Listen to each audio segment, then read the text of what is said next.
Welcome to Conversation with Haych. We have an amazing guest with us today. She is a technology consulting manager, the founder of Yahweh RYSE, which is an organization which aims to equip the next generation with solid godly character and leadership skills whilst growing their confidence through the fine arts. She's also the founder and creative director of Geordie G Music LLC, a music production company where she does vocal arrangement, production for films, as well as songwriting. She's an amazing director, video editor, videographer, worship leader, singer, musician. You may have heard her on the Monday morning Melodies. My favorite being, Someday We'll All Be Free, that Donny Hathaway, and she was just, you seen her when she was on the key. You seen what she was doing. Being on the Instagram, or her latest album, which is the Monday Morning Melodies, with her take on some classic gospel hits, such as Not One and At the Cross. I introduce to you the lover of maths and sciences, the critical thinker. Some of you know her as Geordie, but other of us know her as Jordan G Welch. How are you doing today? What an intro. Wow. I'm good though. That's great. I had more in the intro, which I took out because I was listening to highlights, and I was going to say up online, but I thought I didn't know how to fit that in. So I left it out. But for those who don't know who you are, who is Jordan G Welch? I don't know where to fill in the gap. I'm a very multifaceted person that has interests in a good number of things. Of course, I love music. Yes, I do love math and science. I love reading. I love, doing nothing when I can. I like a lot of things. I'm a very eclectic person, very multifaceted. And I enjoy just being able to kind of put a different perspective on life, or showing people where there are opportunities to just kind of look a little deeper than what's at face value. So that's a very deep response. But other than that, I'm extremely goofy. Some people see it, some don't, but it depends on how I feel that day. Yeah, I definitely hear you. So when you were younger, where did the passion for music come from? And then where did the passion for maths and sciences come from? Because most people are one or the other. Yeah. You're a mixture of the two, very much so. So where did the passion come from? For music, we had a piano in my house, and I watched my mom and my dad play. Wow. Every so often. And then, they were very involved in a lot of music activities. And, being kids and being their kids, we were forced to go to those rooms. So over time, and not long after I realized what was going on, I got a chance to kind of play around on the piano. Then I started taking lessons, and then, just staying involved in it and seeing the different things that they're involved in kind of helped me stay curious. And so it just it's something I just cannot fathom not doing, or not hearing, or not being a part of. But the math and science stuff, I probably didn't pick up on it until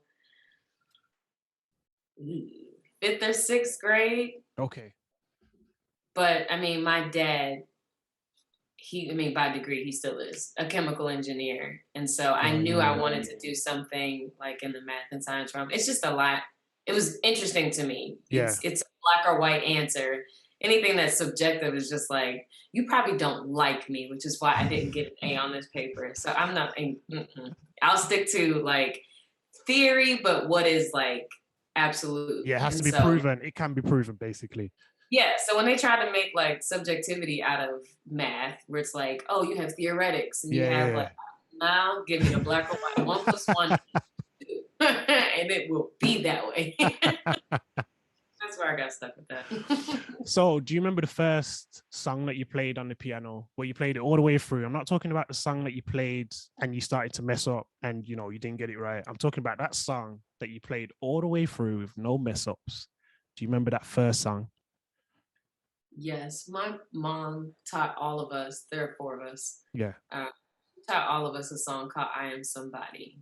And at one point, like I ended up, because I was interested in playing the piano, I ended up being the one that played it Yeah. while like the siblings sang. Yeah. That's the first one that was like, that's the first real song, right? I don't count the classical books. I don't count John Thompson. Yeah, John Yeah. Thompson, like piano exercises. It's a red book with white text for those of you who Yeah. had to do that before. But like first real song was that song, I Am Somebody. So at that point, is everyone singing? So in terms of your siblings, are you the only one who sings? Does everyone sing? Does everyone play? No, we are the Black Von Trapp family. Everybody plays, everybody sings. My sister's probably the only one that doesn't like really mess with an instrument. Yeah. But everybody sings, and 5 out of 6 of us play some kind of instrument. Wow. Mm-hmm. So how does that then help you in terms of your passion and stuff, with your family being so musically driven, especially your siblings as well? How does that help you to like pursue that passion? I mean, it's really cool to see my brothers, who are like, the 3 of us are the most active. Yeah. They're more active than I am. Really? To watch them create and to watch them, you know, grow as artists, as producers, it's so inspiring for me. And so being able to feed off of each other in that way, and even like just stuff that we talk about randomly about what's happened with stuff we've done. Yeah. It's really, really cool. And it's also really cool to be able to like show our parents, hey, you dragged us to rehearsal and look what came out of it. Like, that's actually really cool to say. So it's amazing when you have siblings that do incredible work. None of that cheesy stuff. Like, it's legitimate work that we all do, and we get to celebrate each other and grow from each other, help each other. It's really cool. So at what moment do you then start to take music seriously in your life personally? Do you remember that time?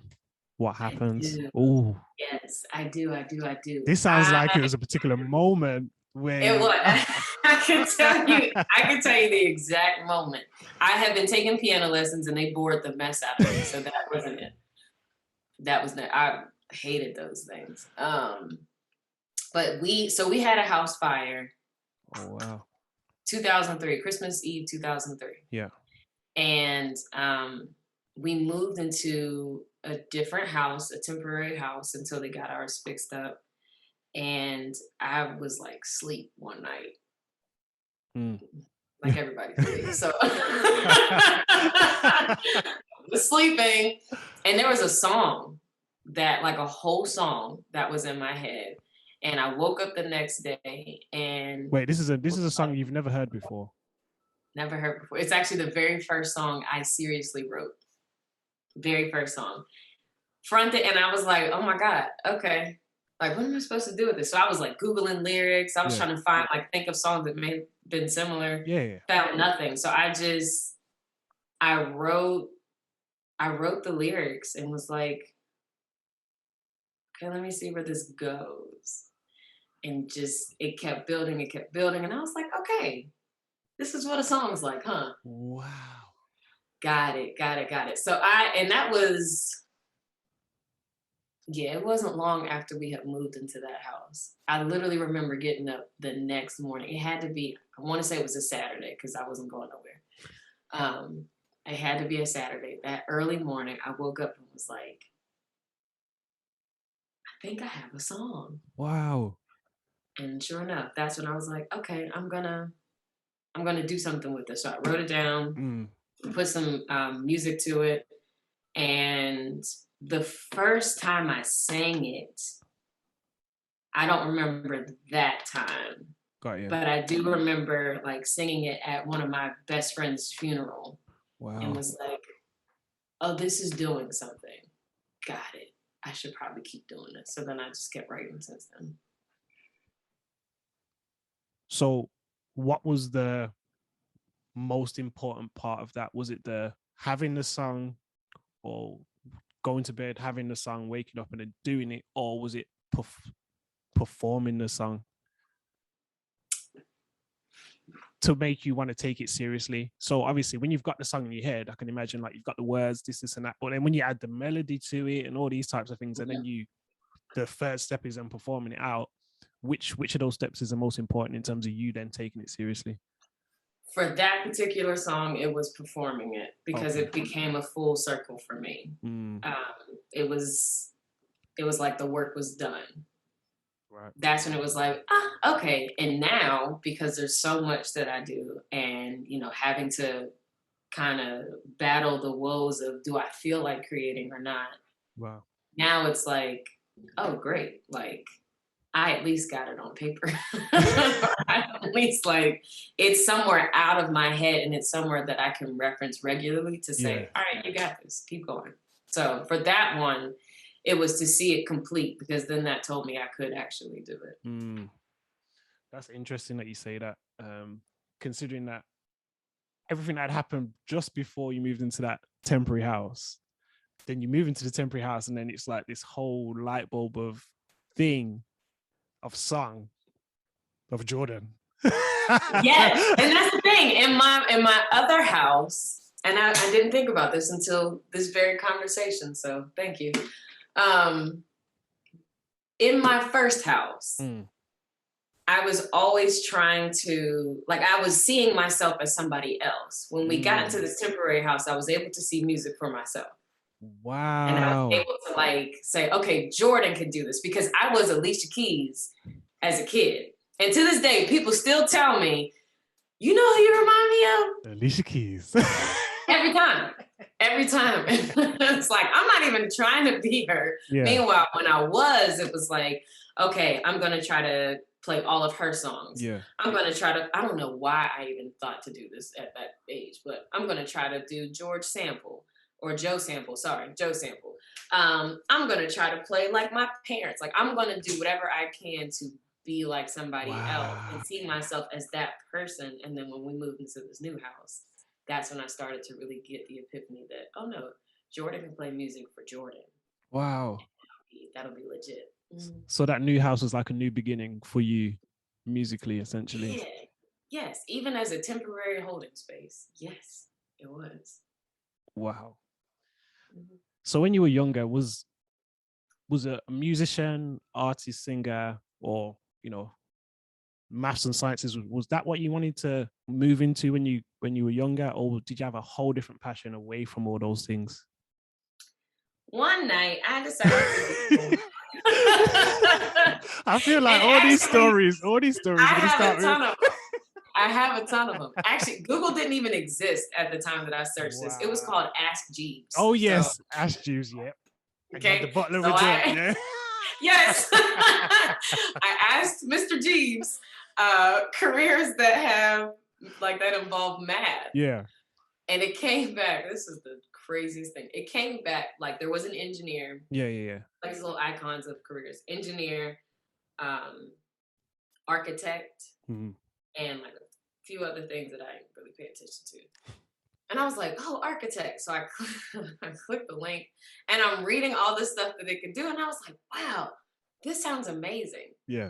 While we were also looking, like we were trying to move to another city or another part of the city rather. Because my parents are pastors. Yeah. And so the church was on one side of town. We were on a different side of town. They were like, let's try to see if we can find something closer to the church. Yeah. So we were in an architecture firm. And I'm looking at all these blueprints, and I'm looking at all these diagrams, and I'm looking at all these, small scale buildings. And I'm like, wow, architecture really sounds amazing. Because Jeeves is hyping it up. Yeah. Math is involved. And I'm like, wow, math, design, like this is incredible. And so I stuck with that. I was going to be an architect, and I was going to drive a yellow Mustang, and you were not going to tell me anything. Why? Hold on. Why the yellow Mustang? Where did the yellow Mustang come from, Jordan? I don't know where the Mustang came from, but I knew that I was going to drive a yellow Mustang, and I was going to be an architect. And I don't know why yellow, and I don't know why a Mustang, but that sports car look was just my thing. It's not my thing right now. I do not own a yellow Mustang. I've never had. That was going to be my next. No, I don't want one of those. But I did an architecture program. I have not had a normal summer in any of my years of existence. Wow.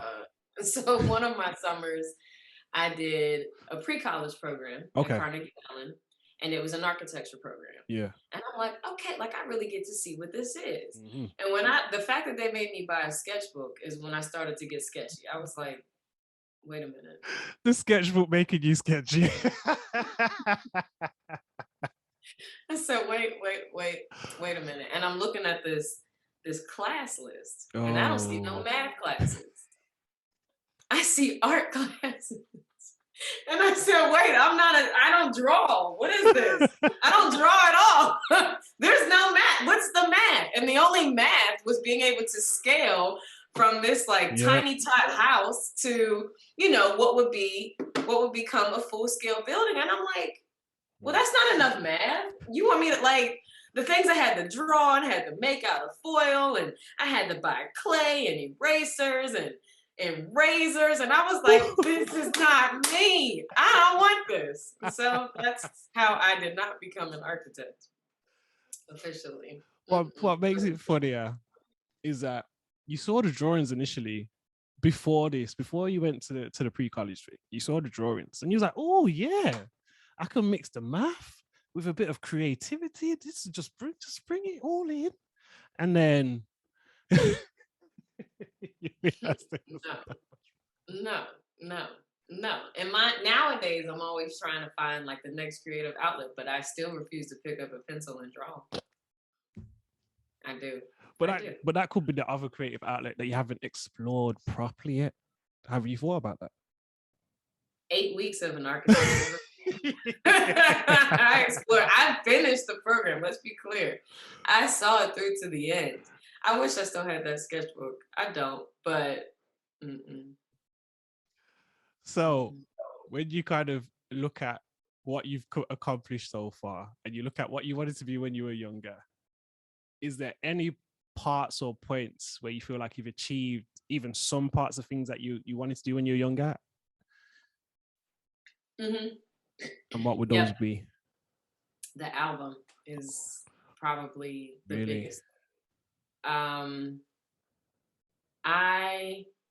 I knew I wanted to have a piece of work out there. I thought it would have been like much earlier than when I actually did release it. We had to do senior projects in high school, and other people were doing, you know, oh, I'm going to go shadow my dad, who's a dentist, or I'm going to shadow this incredible entrepreneur, you know, typical things. And I was like, there's got to be something, because I'm not shadowing nobody. I'm not watching nobody's dogs or pets. I'm not looking at somebody's like teeth. I'm not doing any of this stuff. I need something that's more realistic.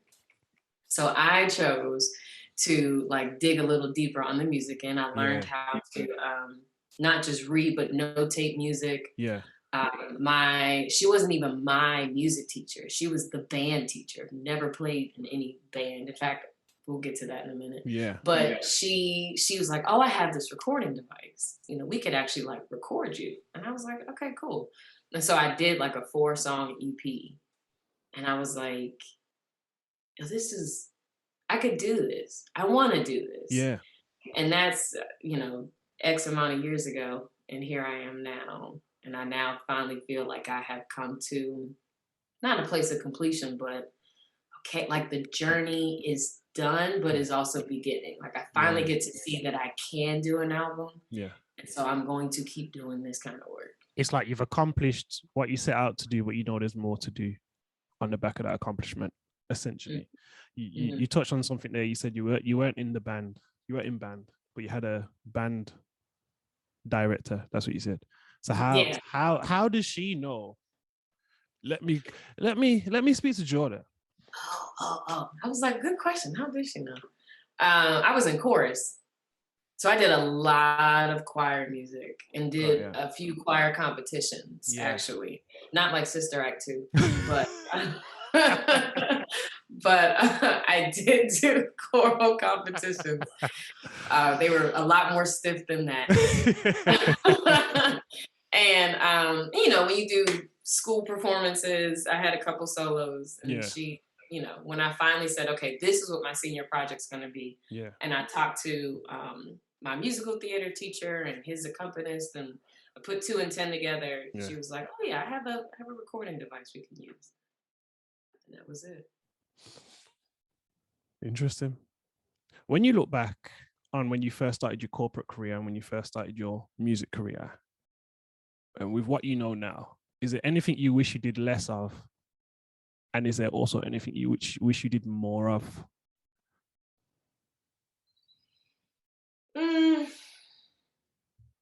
I would say, yeah, I had always had a crossroad moment where it's like, okay, music or engineering, music or my job, like artistry or something creative or, something technical. Yeah.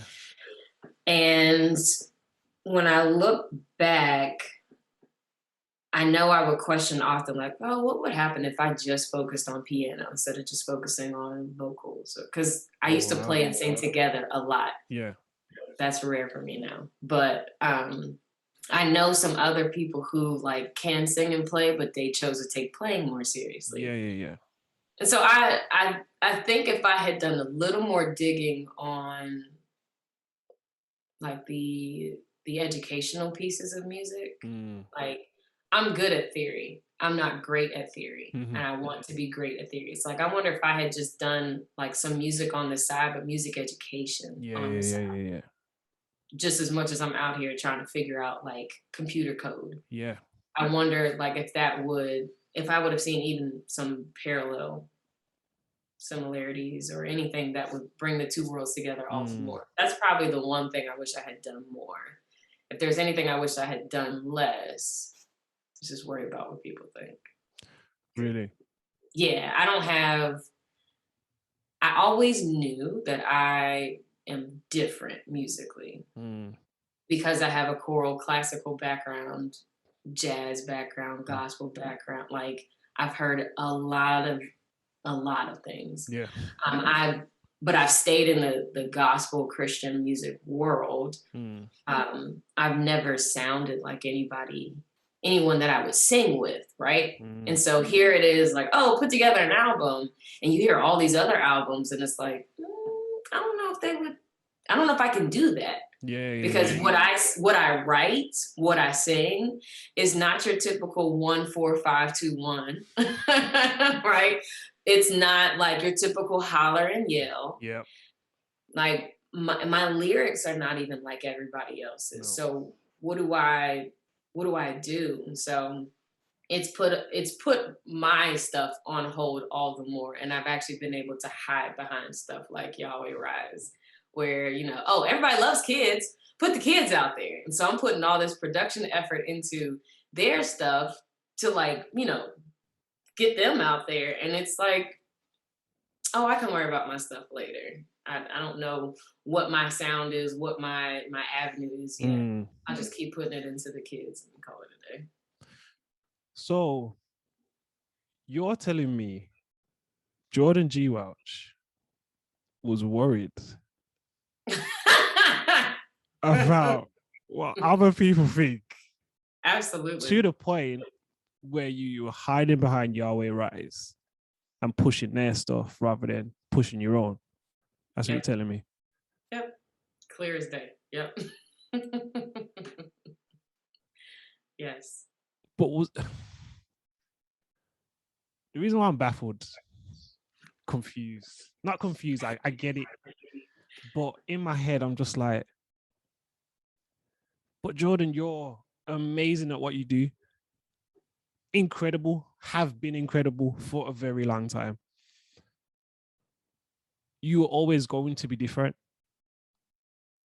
Always going to sound different, regardless of what people said. So the fact that people have said that, and it's been to the detriment of you producing and putting stuff out or being at the forefront in a lot of ways, as a fan and in this conversation, it's a bit upsetting, I'll be honest. So how do you overcome that? How did you overcome that? Or are you still overcoming that? I am still overcoming, but I'm a lot further along than where I started. Okay. So with Monday Morning Melodies, which was not intended to be what it is right now, I found my niche. And it was like, first off, I'm not playing more than a minute, so the pressure's off. It's my take on these songs. Yep. It's my ability to express creativity in a way that's suitable for me. And then when it came down to like, okay, I need to turn this into something. Plus people kept asking me, it was like, all right, let's go for it. I'm doing it myself. Like, I have friends that I've called on, but like, this is something I get to create for me under the pressure of, time because of the tour. Yeah. And under the pressure of like, all right, I kind of already told people I'm doing this, so I gotta finish it. But just literally pushing through and making sure that the work is finished. That helped. That honestly helped. And when the album was released, did I care what people thought? Absolutely. I want people to enjoy it, but not to the point of like, oh my gosh, if they don't like it, I feel incomplete. Yes. But rather, I wanted people to enjoy the music because of what the heart behind it was. I literally wanted us to be reinvigorated by these hymns. These are songs that literally have the same weight that they've had when they were first written. And they have an anchoring power to them. And I'm like,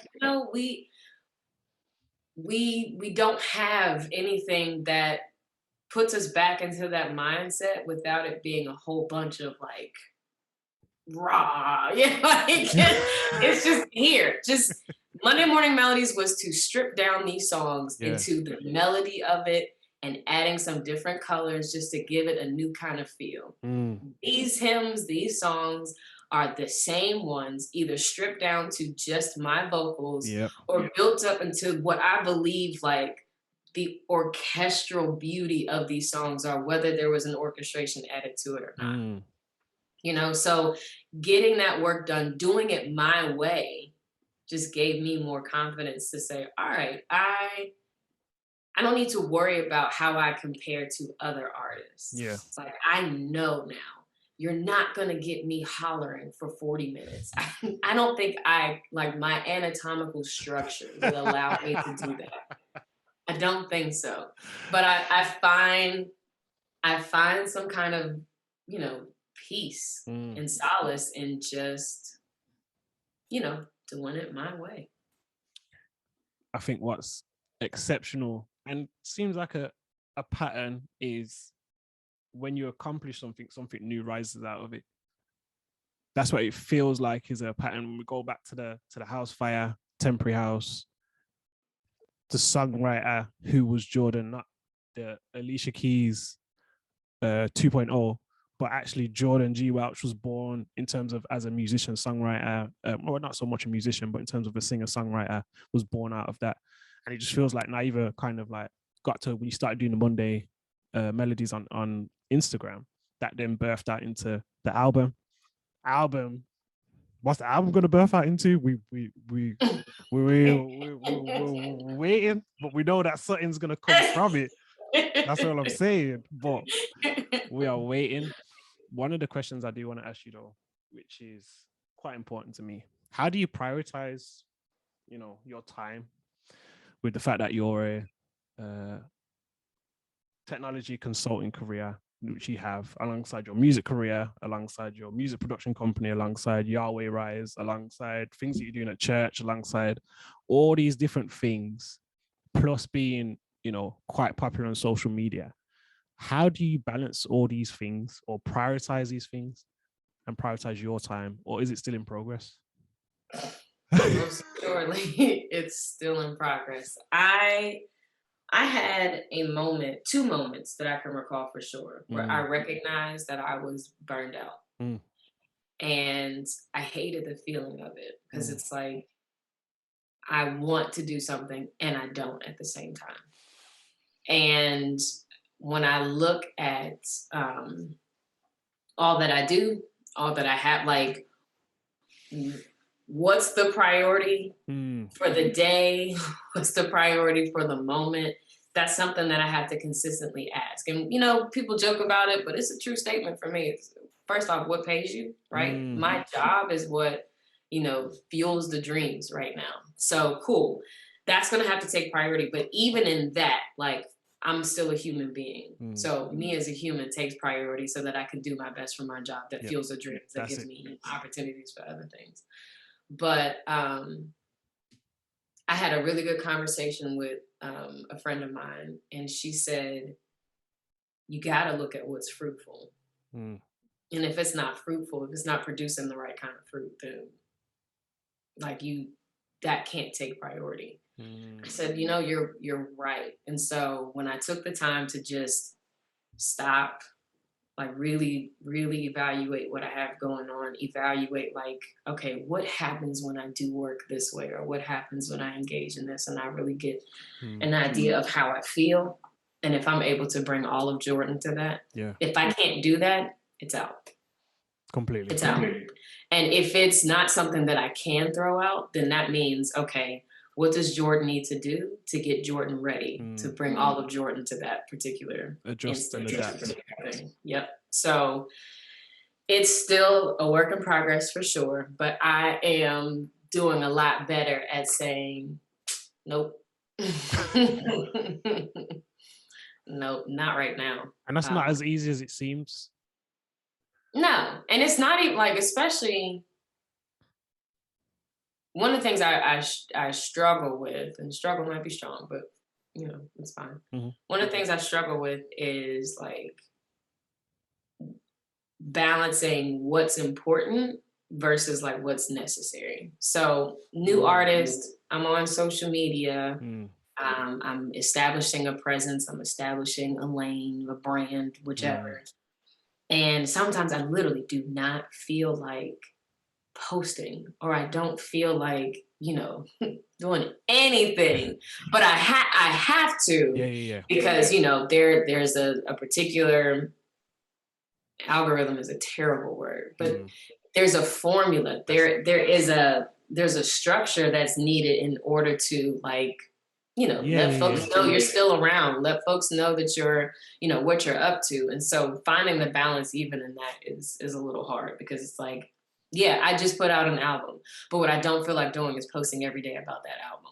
Like what I don't feel like doing is trying to find ways to make that content like all the more invigorating. I'm a one-person machine, and while you have artists that have big distribution companies pushing them, and I don't feel like pitching this to radio. Like I don't feel like doing a lot of stuff, because it's like, if I'm going to burn myself out over one thing, that's not fair, because there's more to me than just the artistry. There are other avenues in which I feel I'm called to create, and I feel that I'm called to express and connect with other people.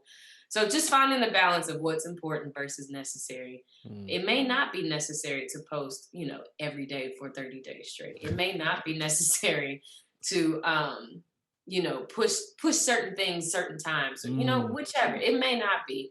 I haven't learned that yet, but I'm trying to figure out what works for me, not to be like, oh, please don't look at me, or, you know, you only get this much of me because, you know, social media world is fake. It is. But no, it's understanding, hey, I value my life outside of this, you know, square thing. I value my life outside of a network, and a digital network. And so I want to encourage and inspire other people to do the same. Don't follow me for the sake of being glued to your phone. Follow me for the sake of finding the beauty in life outside of this network, outside of this cloud, outside of this algorithm, outside of technology. And the irony, my job is in technology, but be inspired by the fact that I literally enjoy looking out the window. And it could be nothing but a bare tree. Okay, cool. But it's the fact that I'm looking out of a window, or I'm looking at anything but this. I am young and I love puzzles. Judge me, right? But that is one place where I get to disconnect from technology and just put my brain to work and putting together pieces of a picture I've never seen before, with pieces that look like they fit and they literally don't for some strange reason. Like, put the challenge back into like cognitive exercises and things that can just get me out of the box, but into a place of rest, into a place of like, all right, cool. I don't have to worry about blue blocker glasses. These aren't even blue blockers, but whatever. No, I can just do and be. And so I'd rather folks follow me because they're inspired and pushed to do more than just stay on the device that makes them follow me. You know what I mean? Yeah, definitely. And it's interesting that you talked about the puzzle and how you enjoy doing puzzles. And then you talked about, certain pieces fit, certain pieces don't fit, and you're trying to just work it out. Essentially, that's how you're trying to maneuver in this life. With everything that you're doing, you're multifaceted. So it's not like you're a music singer, this. You've got a whole different side to you. We haven't even talked about the directing side and the video editing side. We haven't talked about that. So in regards to your life, which is essentially the puzzle of the pieces, and you're trying to put together and trying to fit in place, you're literally just doing that in your own time. And you need that rest. You need that kind of time to just be like, hey, I don't really want to talk to no one. No offense. I don't really want to talk to no one. So I'm just going to do what I'm doing. I'm going to do this puzzle. I'm going to, I'm just going to be here. It's okay to do that. It's okay. Yes. And that's the thing that I'm going to let you go. I'm going to let you carry on. But that's the thing that where we struggle is because we don't feel like it's okay to just be like, I don't want to do anything. Yes. And don't get me wrong. Like, there is beauty in community. Yep. There is beauty in partnership and relationship and collaboration. There's beauty in all of that. But if I cannot bring my authentic self to that collaboration, to that community, I'm doing the community and myself a disjustice. Yep. So injustice, rather. Terrible mishap. But disservice. Thank you. What did I say? You said disjustice? Disjudgment and then injustice, whatever. It's all right. Don't worry. I came in. It's all right, Carol. Thank you. But you really are. You're doing both parties a disservice. And so in order to bring your authentic self, you got to know who that is. And knowing who that is not always in the company of others. Sometimes it's in the company of yourself. Yeah. And so I thank God for the quiet that has come from this pandemic because it's given me a chance to be like, all right, Jordan is not as much of an extrovert as she's tried to make herself to be like around other people or to fit in with other people. Like, it just, I like being home. I like the quiet.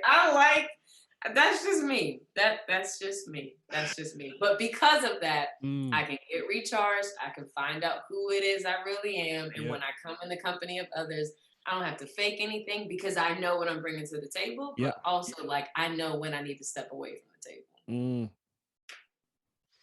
The fact that you did this, I do. I mean, hi. I know you're in a piece. You're in a place of enjoyment for the fact that you just turn around and just like, ooh, yeah, nothing's happening here. It's just me. Hey. So one thing we didn't touch on is the fact that you're a director and a videographer and a video editor. How? I just don't understand how you fit this all in. How is this? How? You hear my voice is going high now. How do you how do you fit all of this in, and how do you navigate that it's probably not a new space for you, but how do you navigate that space compared to the other spaces that you're in as well? It is a new space for me. So I've actually only been doing video directing and editing and all of that for a year and a half. A year and a half. So when I was dealing with Yahweh RYSE, we did a lot of stage productions. But then there was one year where I really felt like God was pressing me to do a film. Yeah. And so I worked with people who are way better videographers than me, editors, the whole nine. But being in that space, it woke something in me that just, I was like, wow, this is a part of creativity that I haven't tapped into. Yep. So I have gotten through that project. It was so much work. oh my God, doing a whole film, a feature film in 5 months, not even 5 months, but really like in two. Wow. It's just a lot. So, but being in that work, Yeah. being in that that kind of environment, just really it makes me appreciate creativity, life, what makes, you know, creativity. It just I have such a bigger appreciation for so many things. Yeah. And so when I had moved to the church that I'm a part of now, it was easy to say, oh, Jordan's going to be on the worship team. Yeah. It's kind of what it always, if I'm like, I'm the MD or the worship leader somewhere. Yeah. And when I got there, I was like, I don't think this is it. I don't know. I don't think this is it. And I ended up partnering with a woman who was the marketing director at the time. And it was like, I know I want to create. And I know part of my calling is to push the envelope as far as like what we as a church bring to the table. Like I come from tradition, but I don't believe that tradition is supposed to be our crutch. So, you know, getting involved in that and just finding ways to present the word differently, not just, you know, for the sake of, oh, let's do something different. We're in a pandemic. We have space to create, but to make the word come alive more. Yeah.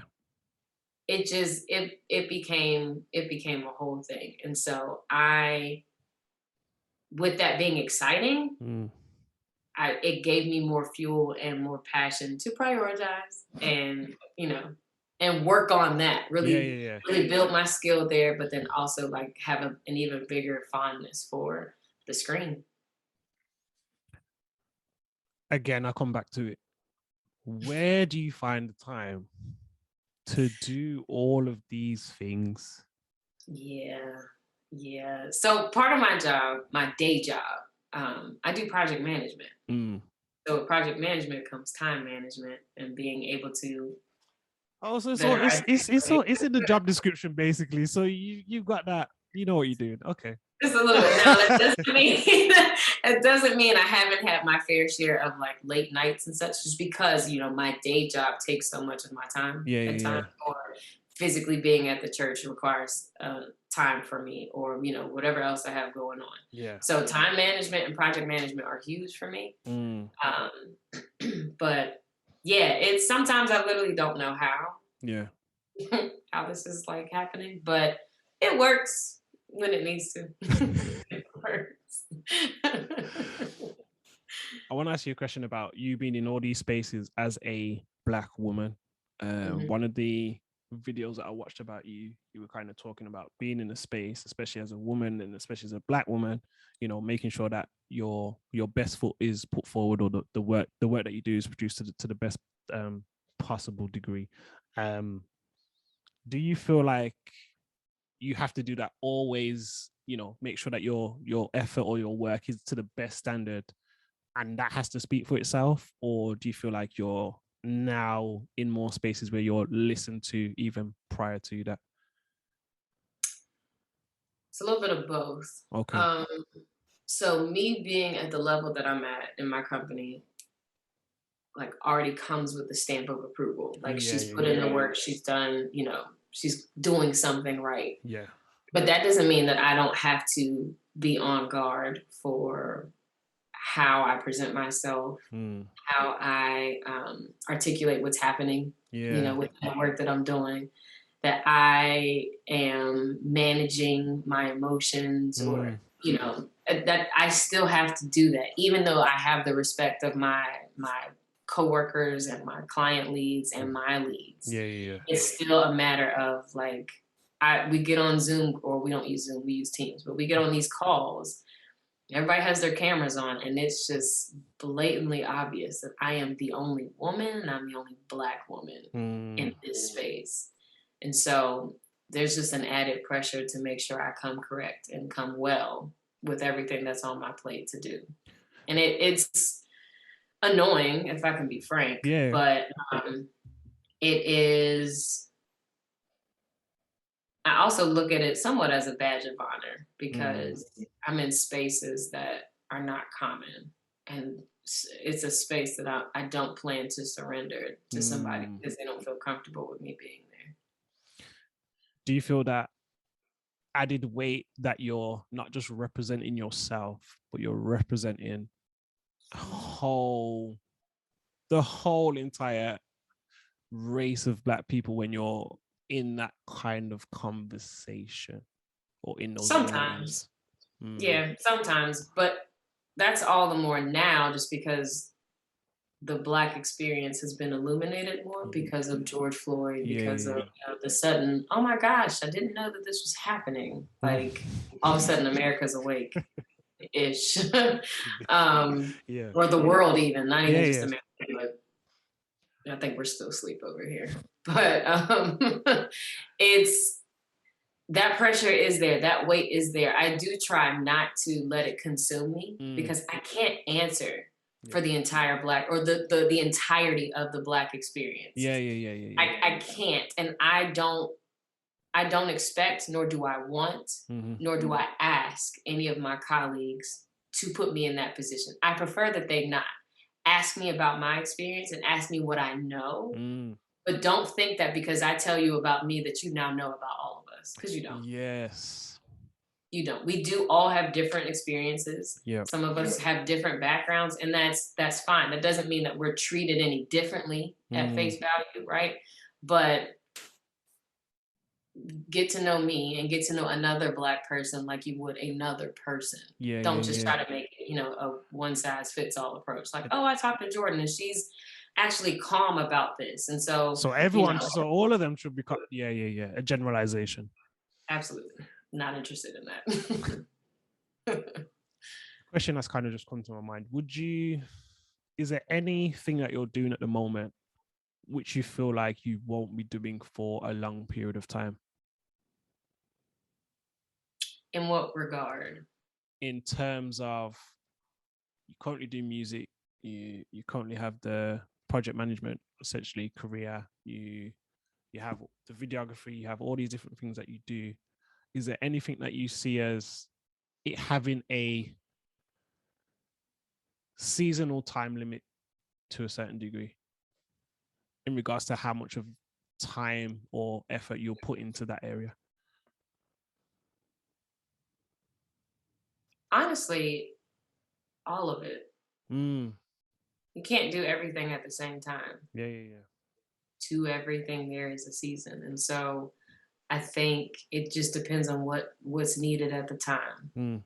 I may not do music 24/7 because I'm supposed to focus on writing. I may not do writing because I'm supposed to focus on videography or directing. Like, I may not focus on any of those because I'm supposed to be teaching. It just, I think they all, I don't know to what extent that they're supposed to be around, but I think they all fuel each other in the next. So I honestly say all of them. It depends on what is necessary to fulfill an answer or fulfill a question that's out there that I'm supposed to answer. I'm supposed to be a solution to. No, that makes sense. I'm going to read this question out to you because the first line says, I understand you aren't an open book. However, from this conversation,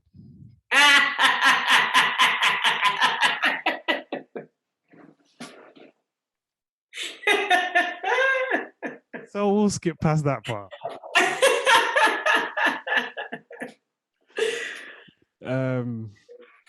In how you minister, especially on your single in 2020, Trust, it was really open dialogue with God. That's what I felt anyway. As a songwriter, worship leader, how do you give enough that people can receive what they need and understand that they aren't alone, but also keep within a place where you're comfortable at the same time?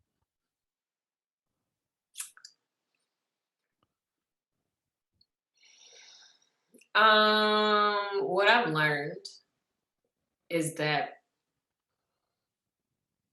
people need to feel like they can relate. And when I was younger, I was very much on this perfectionist trail. Really? Had to get good grades. I had to be a good person. Like, if I did anything wrong, I was extremely hard on myself. Affirmation was a really big thing for me because it told me I was doing the right thing. And when I did make mistakes, like I had a hard time understanding the concept of grace. Very hard time. And when I look back on that striving and I look at where I am today, only Jesus is perfect. Only him. How, like, what makes us feel connected to him is the fact that he can relate to us. Not that he sinned, but he felt what we felt. Be it temptation, be it anger, hurt, disappointment, frustration. Like, he felt that. And so when someone knows how you feel, but they also see a solution in you, then there's an acceptance. There's a hope. I don't know how I would have been able to achieve that from a perfectionist standpoint, right? Why would you want to trust me if I have never felt what you felt? And so when it comes to worship leading, when it comes to my writing, when it comes to expressing or emoting anything, it's not to say, oh yeah, go ahead, read my receipts, whatever you want, right? It's to be strategic in a sense that as a worship leader, it's my job to discern where you are. Yep. And it's my job to be open enough as Holy Spirit leads to say, I understand, but here is the answer. Yeah. So to be up there like, oh, I'm perfect and I want to sing to you about a perfect God, it's like, no. So you can't like be completely closed off per se. Yeah. You got like, when you're leading people, leaders understand where their people are. And even if I don't understand or haven't been through exactly what you're going through, there is some point of connection that I can say, okay, I don't understand that, but I understand what it feels like to feel that way. Or I understand, something that gives us a point of connection. And from there, it's not for us to mope together or to just be hopeless. Yeah. But it literally, I'm leading you to an answer. I'm leading you to someplace and someone better so that you can realize hope is still alive. It's not ignored. It's not deferred per se. It's out there. You need that point of contact that you can see. Yeah. That reassures you that there's something and someone better. Yeah. That's a great answer. Absolutely amazing. And speaking of you like ministering and worship leading, we recently saw you at Glory Event 2021 with Jackie Hill Perry. And we've seen you choir direct the congregation. We saw you just leading, everyone getting their parts. We saw all of that. We also saw you, worship lead also, which was amazing to watch. What did you learn in planning the event? And what did you learn about yourself after the event?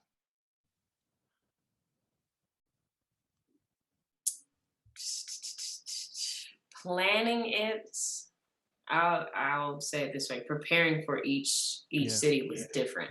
Like we had our rehearsal in the middle of the summer, and that was cool. It was let's get our music, let's get this together, let's try to make sure we're all on the same page because it's the only rehearsal we have.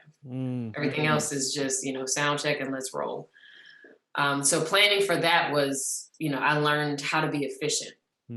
And how to like lay out what's necessary, and then let's hold each other accountable. Let's have the trust factor out there, and let's do what we need to do. But preparing was different.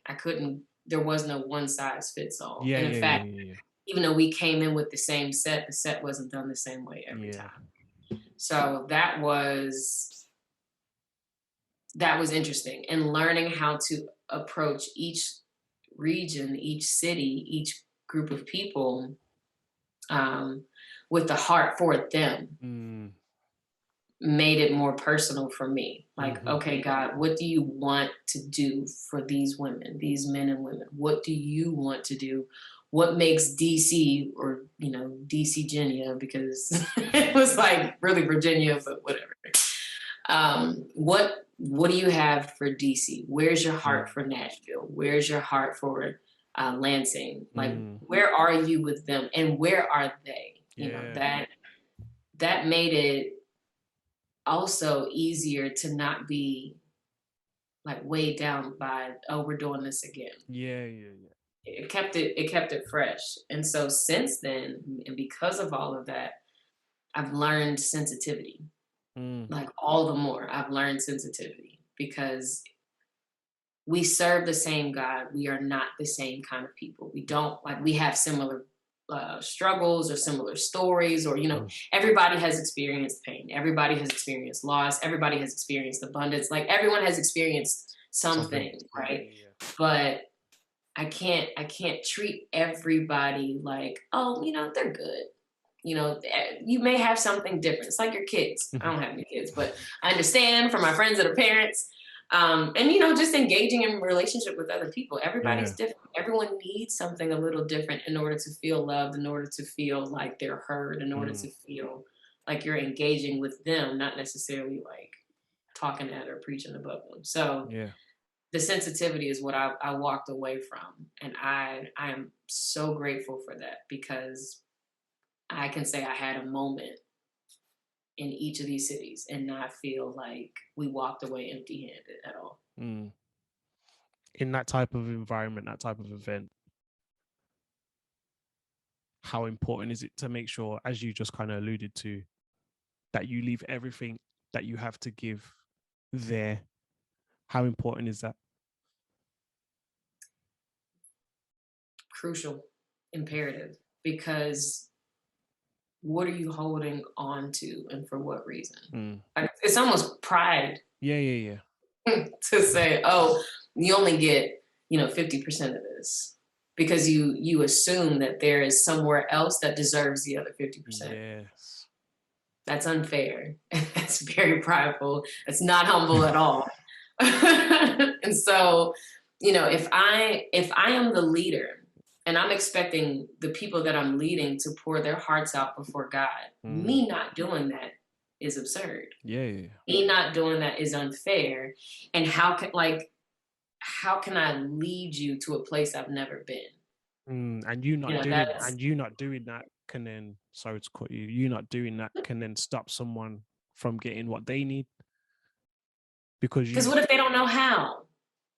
What if they don't know what it means to be vulnerable in a public space? What if they don't know what it means to be vulnerable with somebody that they've never seen before?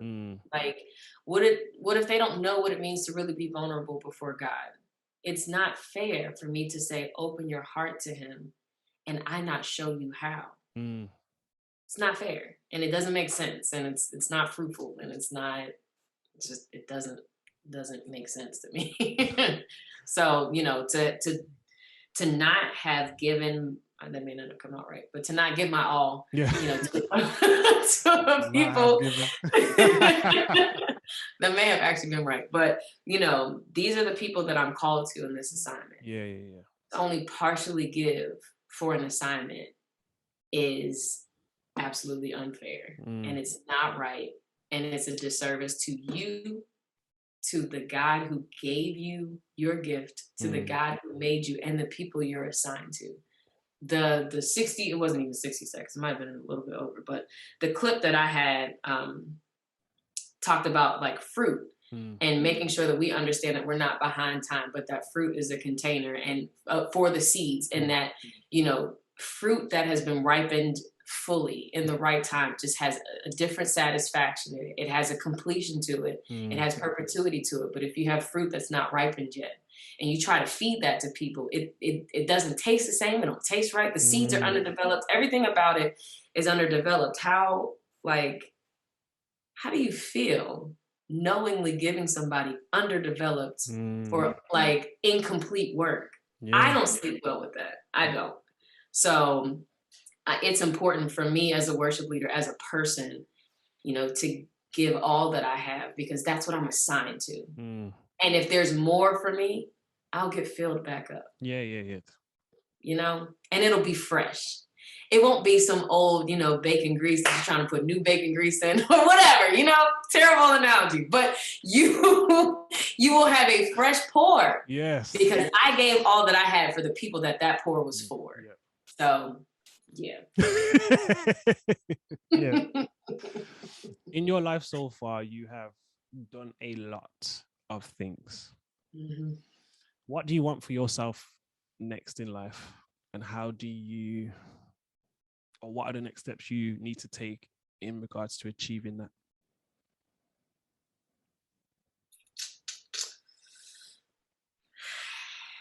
As far as what's next, I feel like this is a Beyonce question. Explain that. Because I think some interviews she did, like someone said, well, where do you want to be before you're 40 or by the time you're 40? And she like listed all these things, and she turns 40 and did all those things, and which is really incredible.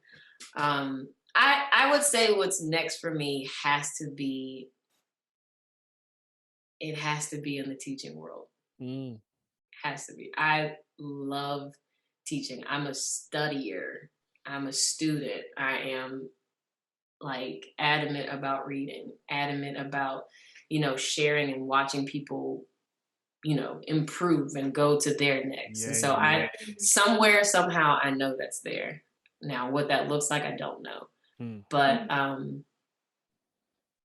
that's my heart and my ear have been bending towards writing. And I don't know what that looks like, but somewhere that's out there. And I'm going to get off of this call when it's over and write down some things more clearly, because you get a sense that something is near. And I just, in my downtime, like we had talked about before this, in my downtime, I want to have rest enough to be able to see what's next. I don't want to rest to catch up. I want to rest to launch. I want to rest to, catapult to whatever's next. I'm tired of playing catch up. Just because there are other things that I've had to put on hold, or I've had to kind of figure out how to do with everything else that I do. Yeah. Like, all right, cool. And this is where prioritizing is going to be all the more important. I can't do everything. And I want to make sure what I am supposed to do, I have all of me to do. So. My last question to you, Jordan, is with where you're at in life right now, what encouragement would you give to yourself? Do it anyway. Do it anyway. I think, like we talked about, caring about what other people think, trying to let other people shape, my style, my, what I'm supposed to be, how I'm supposed to come off, or, it gets in the way of my authentic creativity. Yeah. And so, regardless of what I think people might think, regardless of what, is polished or isn't polished, just do it anyway, because you'd be surprised at what comes out of it. Now, should you have people that are around you to help refine? Absolutely. Should you be connected to people who've been where you are trying to go? Absolutely. But not at the expense of your authenticity. So just do it anyway. And let the completed work speak for yourself. Because I think I had a conversation with another friend about how I don't do well quitting in the middle. I need to see the finished work in order to show that as a proof of concept. And so even when I'm doing work for other people and we have an idea or we have something that we're working towards, when it's something they've never done before, seeing the completed work gives you more of a clear answer of what you're looking for or not looking for versus all these hypotheticals. Yeah. Do the work. Do it anyway. Get it out, because you never know, where it could be useful, or just the fact that it's just potential that you're sitting on and have yet to tap into because of you, not because of other people, because of you. So do it anyway would probably be my message for me for now. Jordan G. Welch, thank you so much. Absolutely. Thank you. I really appreciate it. It's been an amazing conversation. And for you guys watching, I hope you've enjoyed. This has been Conversation with Haych with the amazing, the superb Jordan G. Welch. We'll have more content coming for you very, very soon.